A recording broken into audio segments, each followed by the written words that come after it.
Hi, everyone. Welcome to All Things Breastfeeding, the podcast that checks out the happenings of the what's going on in the breastfeeding world. I'm Barbara Robertson. I'm the owner of Lacta Learning and the host of the podcast. Today, instead of being joined by Jessica, we are going to be joined by Nancy Moorbacher. Hey, Nancy. Hey, Barbara. Good to be here.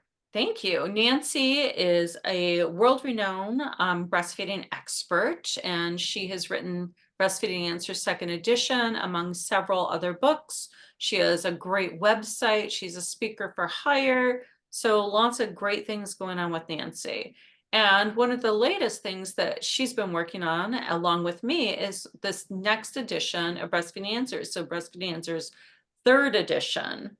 And because we're delving into all the research and finding out more and more, we thought, oh boy, this is an opportunity to do some podcasts and let other people know what is going on in these different fields. Mhm.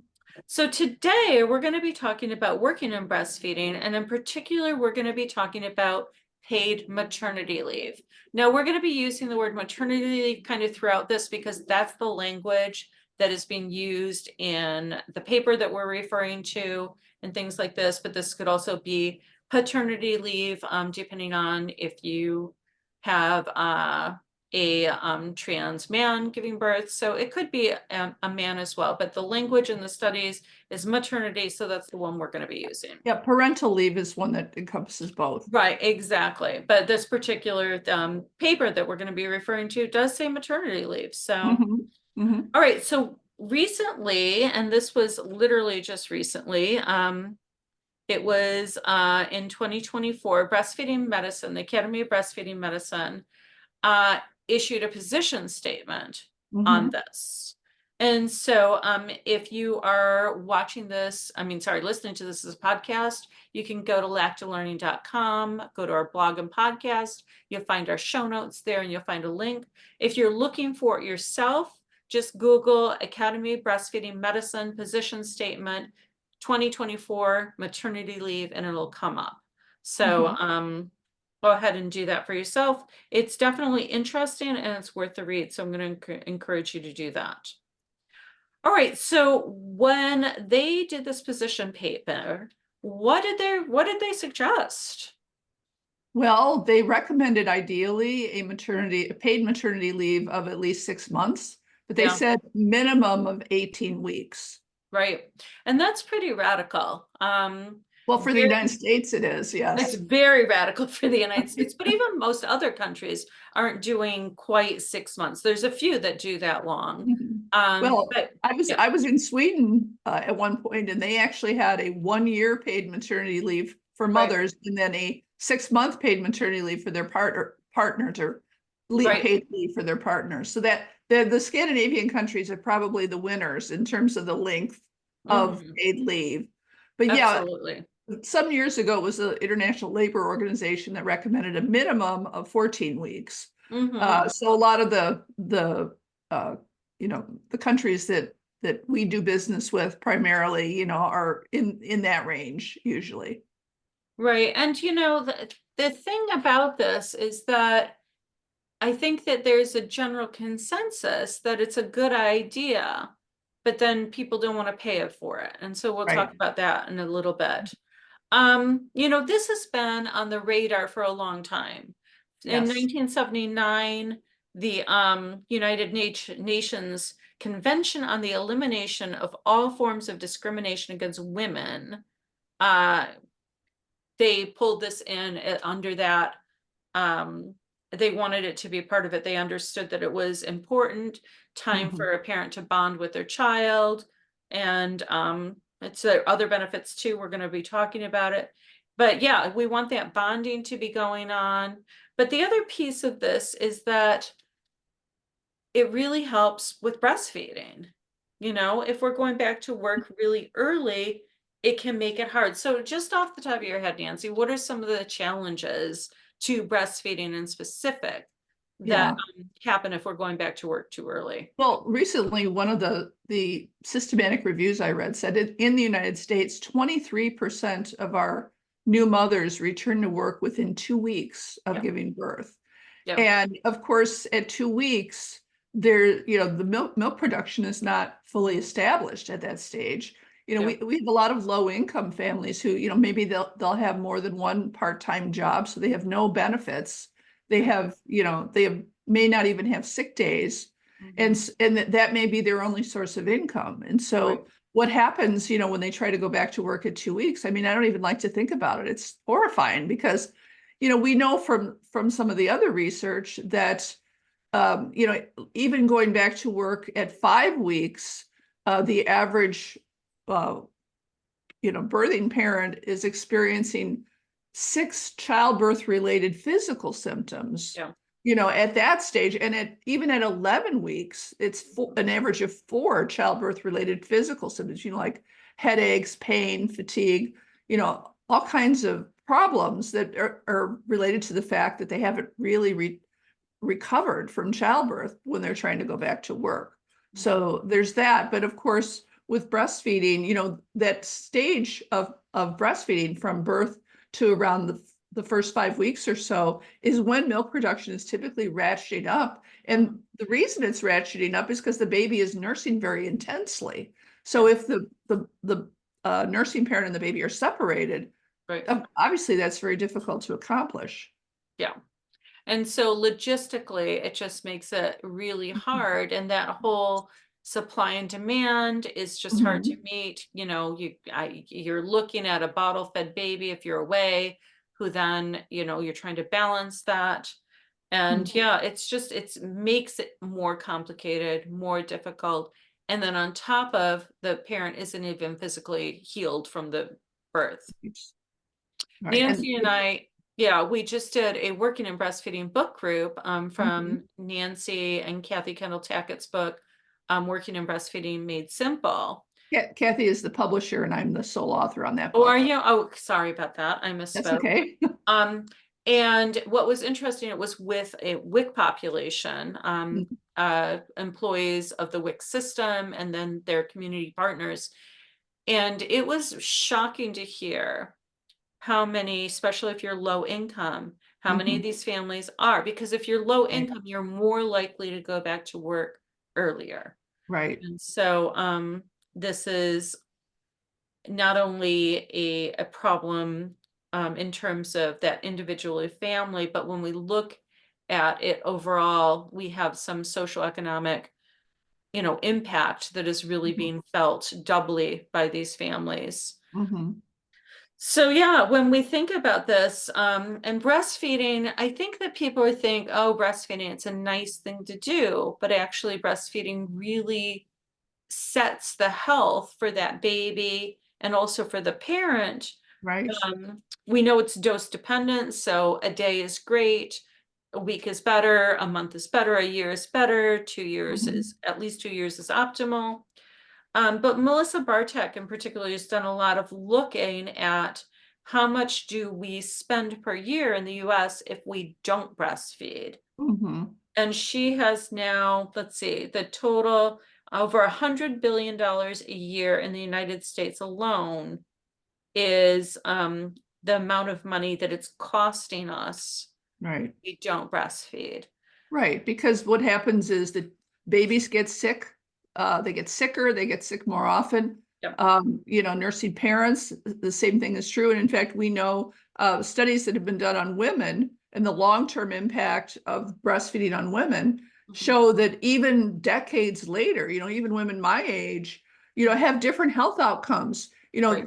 Like someone, depending on how long you breastfed, how exclusively you breastfed, it actually reduces the risk of the number one killer of women, which is heart disease. Yeah. It reduces diabetes, all kinds of things. So we're looking at a major public health impact when breastfeeding, is cut short or if it's prevented altogether.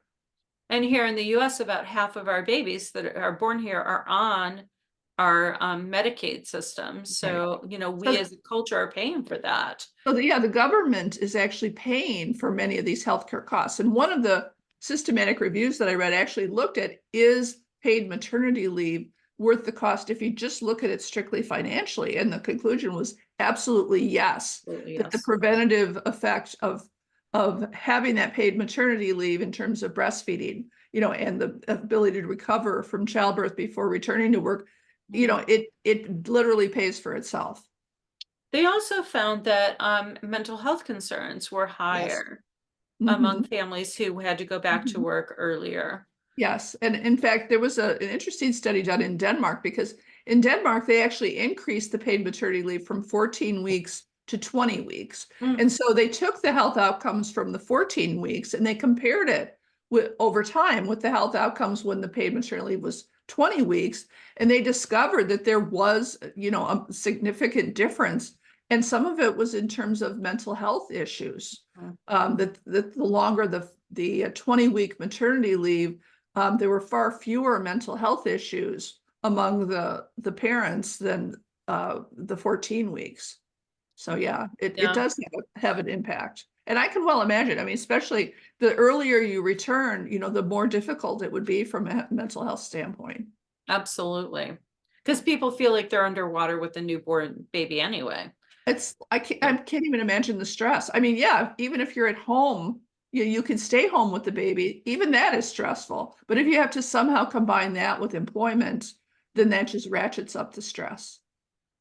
well, and so nearly all the world has paid maternity leave, except Mhm. Tonga, the Marshall Islands, Micronesia, Nauru, Papua New Guinea, and the United States of America. Right. And when we look at the rates of maternity leave, we know that it helps with breastfeeding, but it's not a one-to-one correlation. Nancy, you were talking about, so for instance, the United Kingdom has 39 paid weeks of Uh-huh. maternity leave compared to US that is zero. Yet talk Mhm. about the rates there, the breastfeeding rates. Right. Well, so actually, they're not the only example. We had an So, interesting study that we read about Israel. mhm, And so what sometimes can happen, like for example, in Israel, what they discovered was even though they had the 20 weeks, that many of the mothers that were involved in the study had stopped breastfeeding during maternity leave mhm, because they had breastfeeding problems and they weren't able to get the help that they needed right. to overcome them. So Mhm. that can happen even if you've got the paid maternity leave. That's not a guarantee that you're going to, get the lactation help that you need, when problems arise. Yeah. Right, because breastfeeding can be tricky in the beginning. So it's not Absolutely. just 100%. having, this opportunity to be home with the baby. It's also having those skilled professionals Right. that are there for you. And support as well. Absolutely. Well, I think that, we've talked about some of the medical savings, but what about for the employers? Because I think that this is where they're like, oh, we can't afford to do that. It's going to be really expensive for us if we allow our employees to have maternity leave, paid maternity leave. But Mhm. when we look at return on investment, what do we find, Nancy?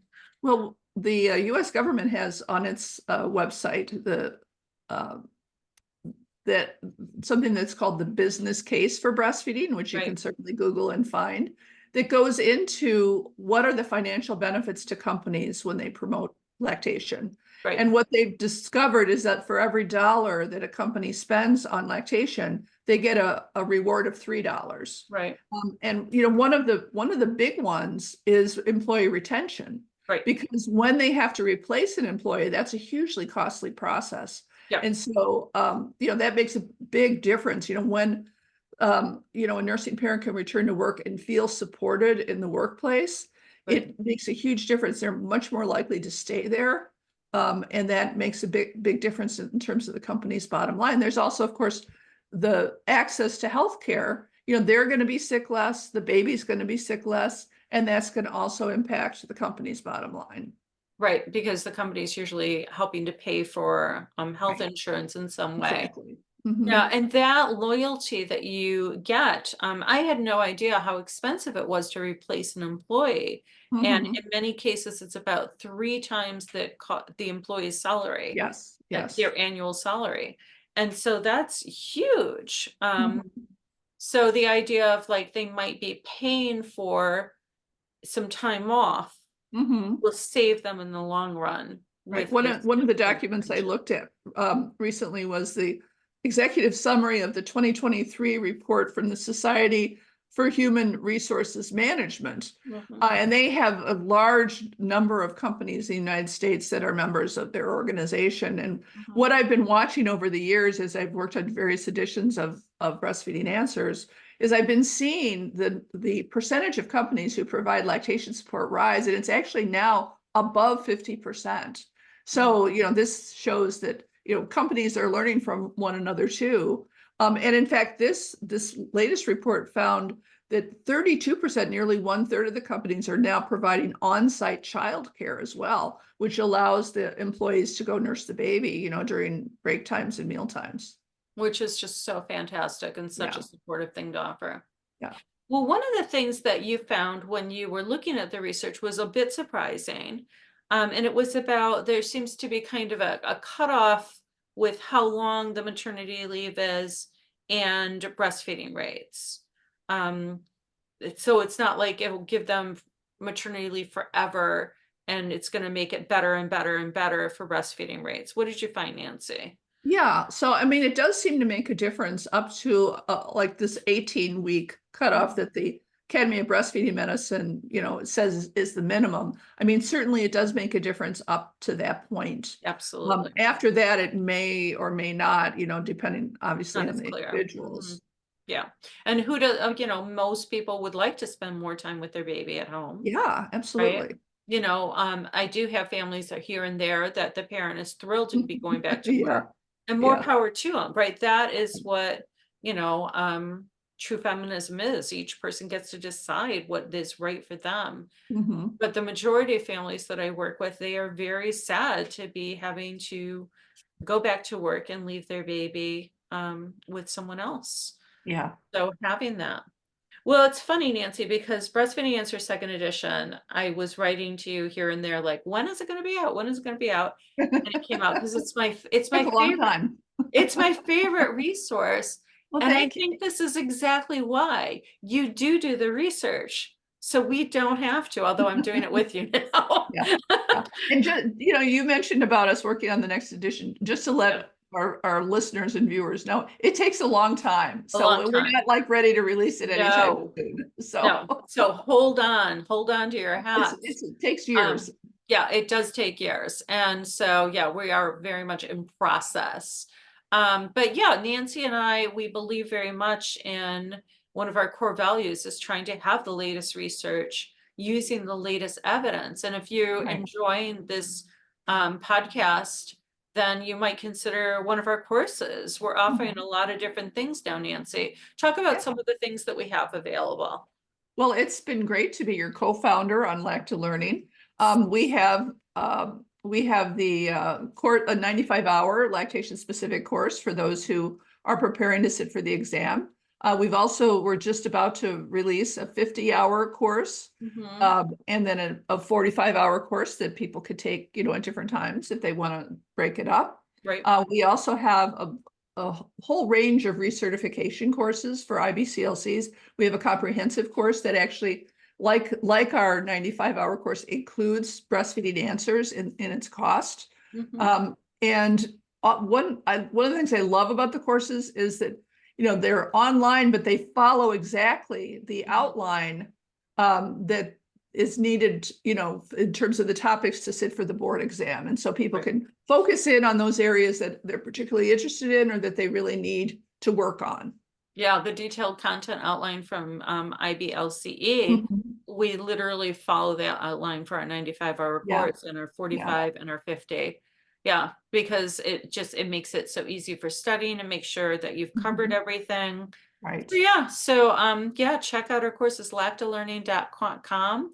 Yeah. And Nancy, thank you so much for joining us You're today. welcome. It's a pleasure as always, Barbara.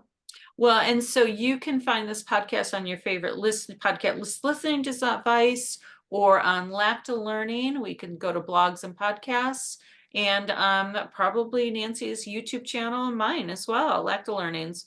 So thank you so much for listening and have a great day.